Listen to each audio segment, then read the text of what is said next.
Hi, good evening everybody. So today we're going to be going through some of the things you can do to either help to prevent or try and treat at a lower level some of the migraines or headaches that you may be experiencing at the moment during the circuit breaker. This comes from as a question from one of our patients who's having some issues at the moment, and also mentioned if there's any advice for some sleepless nights. So I'm going to be going through today some things we can do to help prevent migraines, and of course some other things we can do to help to treat them if there is no access at the moment to chiropractors, physiotherapists, or whoever your normal practitioner would be. So one thing to really go over, of course, is some of the movements that we can do and why this happens. But really first I want to talk about some of the triggers. Especially for migraines, migraines are very neurological in their basis. There's two different types of headaches, especially which affect more one side of the head, and they would be your cervicogenic and your migraines. And migraines, like I mentioned, are much more neurological in their function, so they may originate from there being, say, some injury in the past, but generally they're going to be triggered more by things such as stress, such as particular types of food, lack of sleep, even if there's been, say more wine being drank, maybe if we're sitting too much at home.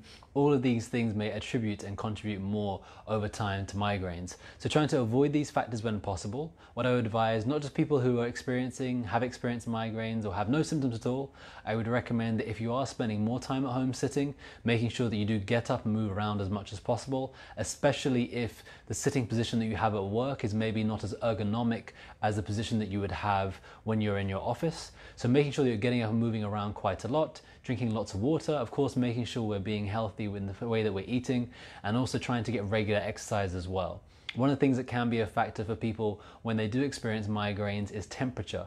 So making sure, again, you are in a cool room, generally that seems to be much more helpful, and that if things do feel like it may be getting worse or it may be about to be triggered, or you may even have what we call a sense of aura, trying to avoid direct sunlight at that point, because that may be something that will make it worse. One thing, of course, that will be beneficial, not just for this, but for any ailment, any problem, is having a good night's sleep. Again, that's easier said than done when you're already experiencing some sort of headache or migraine, but trying to get a good night's sleep will be particularly helpful, especially throughout this longer period. One of the good things that will come from this is we're not going to be commuting. We won't be having to travel to and from work. So we can use this to our advantage to hopefully mean that we either get a little bit more sleep, or maybe that we don't have to work quite as long hours, so we get a bit more rest time or time with our friends and with our family. As I mentioned, trying to limit your time sitting, maybe having, say, every 30 minutes getting up, whether it's to get up and have a small cup of water, whether it's to have another coffee, although try not to have too many of them, maybe having a small healthy snack, or even getting up to do something else, whether it's reading a few pages from a book or doing another activity to keep your mind stimulated.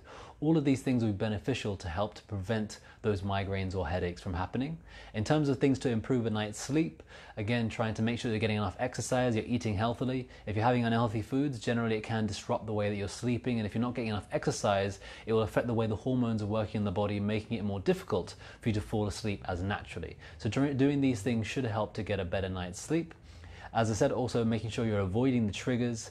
And then there's also some movements that you can do. So what I'll do is I'll tag that and I'll put that into the comments below this video.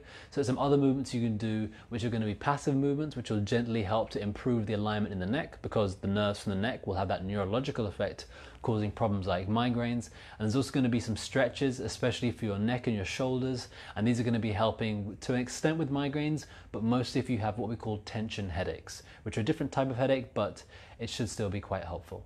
If you have any questions or you have any other topics you want me to be able to cover, please put them in the comments, or you can give me a message on 8438-9550 or email help@vitalitychiropracticcenters.com, and I'll make sure that I either reply to you directly, or if I think it's something that other people could really benefit from, then I'll make a video similar as today. Have a good evening everyone, and hopefully have a good weekend.